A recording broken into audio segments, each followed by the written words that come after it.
Welcome to the Mindset Mile podcast, the show that'll leave you empowered to take action towards becoming the turned up version of your already awesome self. I'm your host, Aisha Zaza, and I'm so glad you're here. Let's go. Hey fam, welcome back to the show. Happy Mother's Day yesterday to all the moms out there. I received so many tags and messages about last week's episode on 5 things happy people practice, and I'm so glad that episode spoke to you. Someone sent me a message on Instagram regarding that episode because one of the things I mentioned about how to create more happiness in your life is to focus on your strengths instead of your weaknesses. She said at almost 49 years old, she didn't know what those were and asked me, how do you find your purpose in life? How do you know what your strengths are? And I sat there for a minute and I was like, wow, this is such a loaded question. There's no way I could respond with a quick Instagram message. It got me thinking of how sometimes advice like focus on your strengths can feel abstract and like a great idea in theory. But what does that really mean? And how does one apply it? I appreciated this genuine and somewhat vulnerable question because I think naturally what we understand well and practice in our own lives doesn't feel like anything special, and that it doesn't dawn on us that someone else doesn't understand something that you deem relatively simple or obvious. I'm reminded of this frequently at home with my husband who doesn't cook. And anytime I make something I think is so simple, he's always like, babe, you're the best cook. You should seriously open a restaurant. And I'm like, I literally chopped 5 things and put them in a pan, or I followed a recipe. It doesn't seem like rocket science. And I always play it down and like it's nothing special because cooking and being in the kitchen comes naturally for me. And I kind of take for granted that I can throw together simple things on a whim, where my husband would be paralyzed, not even knowing where to start. But I digress. This message from her inspired me to elaborate more on how to identify your strengths and find your purpose in life. Because if one person asked, that means there's many more wondering the same thing. I wish this was a simple textbook answer. It's never too late to start identifying your strengths or finding your purpose, but it takes having an open mind and having patience. The first piece of advice I have is to consider what things come naturally to you. Where and when do you feel like you're in your element? In your zone where you just lose track of time and become so entrenched in what you're doing or learning that it captures your attention like nothing else. I'm going to give you some examples from my own life that will hopefully get your wheels spinning on how you can use this concept in your own. Naturally, I'm a very outgoing person. I always have been. I love connecting with people, building and fostering relationships, and have always felt good about myself when I show up for people in ways that make them feel special, inspired, and related to. I've also always been very creative. When I was really young, I loved art, and I would get so into doing these paint by number pictures. I would just work on them for hours without looking up. I loved creating something from a blank canvas and turning it into something beautiful. Then in high school, it literally brought me no greater joy than to plan our class's float for homecoming week, because in my mind, there was no limit as to how extravagant and detailed it could be. I loved the thought of our class's float being the one that turned heads and gave a real wow factor.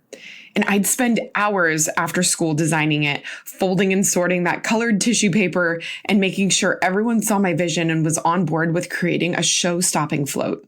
Maybe you're like, okay, Aisha, like how does this apply to your purpose and what you do today? I'm getting there.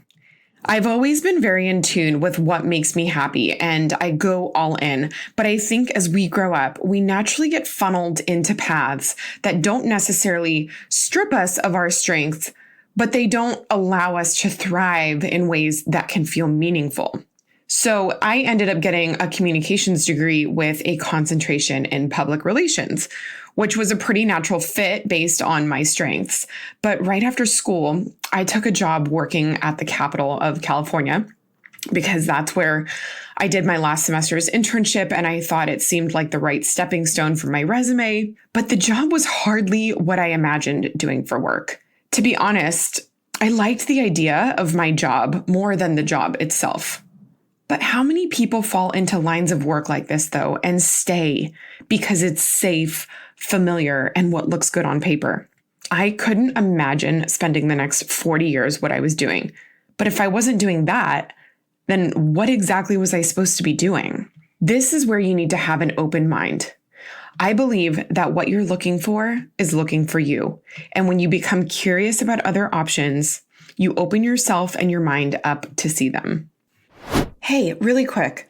As an avid runner, I'm always looking for running gear that meets the functional and stylish mark, which is why I don't wear any other running glasses besides Gooder. Gooder frames are so lightweight but snug. They never bounce or slip when I'm on a run, a hike, or just out and about running errands.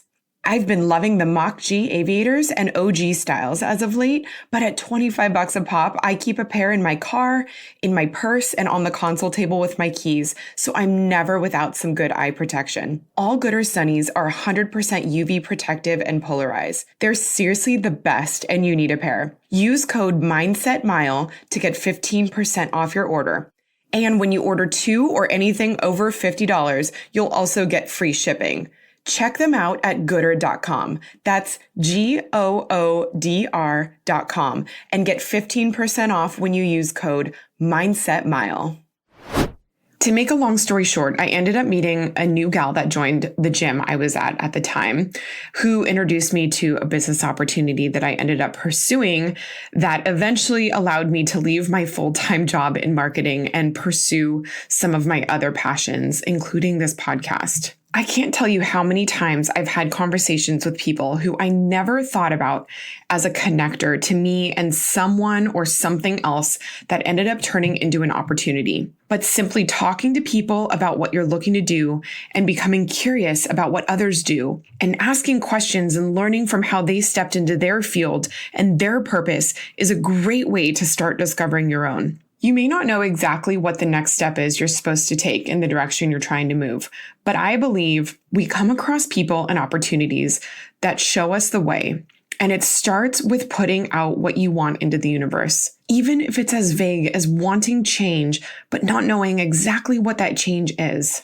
You may be thinking that this all sounds a little woo-woo, but to put some science behind what I'm talking about here, there's a function in our brain known as the reticular activating system, where nerves at our brainstem filter out unnecessary information so the important stuff gets through. So what this means exactly is like when you're car shopping and you've decided on the car you want, and let's say it's a white 4Runner, suddenly all you'll start to see on the road are white 4Runners. It's not that they weren't there before, but your brain has focused on the information and has put it in the forefront of your mind, so you take notice to white 4Runners now. Or the same thing happens when we learn about a new concept or word, where you've never heard anyone talking about it before. It'll feel like the craziest coincidence that suddenly you run into people that are talking about the same word or concept now.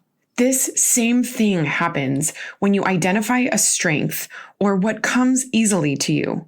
Your brain will open in a way that it wasn't before to people and opportunities that are aligned with those strengths. Now, I'm not saying all of a sudden, poof, you're going to have like the obvious answer or job offer handed in a white envelope, but it will go from being a faraway, distant idea that you will start to live your way into the answers. One thing will lead to another, to another, to another. If you've ever had an experience like this, you know what I'm talking about, where it's like, wow, those turn of events would have never happened if I didn't just ask this one question or meet this one person or go to this one event or whatever the case was. So I want to ask you again, what brings you alive inside? What gets you excited and inspired? What do you read or watch or do that pulls you in and brings you joy? Don't overthink it. Don't start to jump ahead and see what could come or what type of job could be a fit for a certain strength. Just identify those strengths and start using them more. I think we always want things to translate exactly into what the next step is, but it's not always that clear. Again, it's one of those things that you have to start living your way into your own answers. Like back when I was making homecoming floats, I wasn't thinking to myself then, oh, I could use this love and skill for creating to start a podcast one day. This podcast wasn't on my radar for a long time. It was a series of life events and lessons that led me to this. So that's why I say you need to have an open mind and to be patient.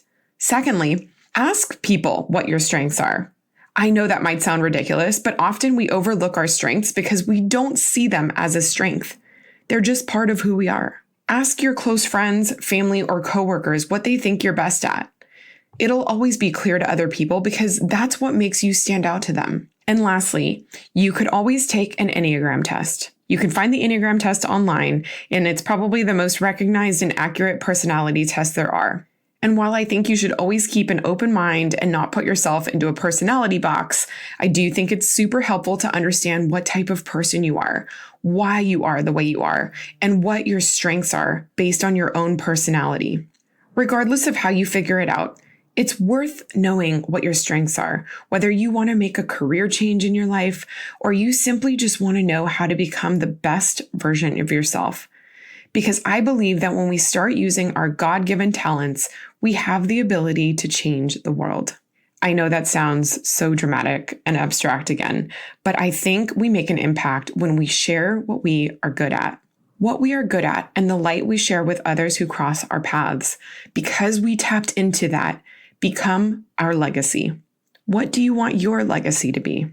It's already within you. You just need to find it.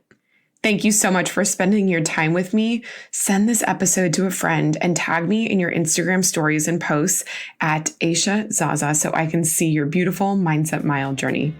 I'll see you next week, and until then, make it a great day.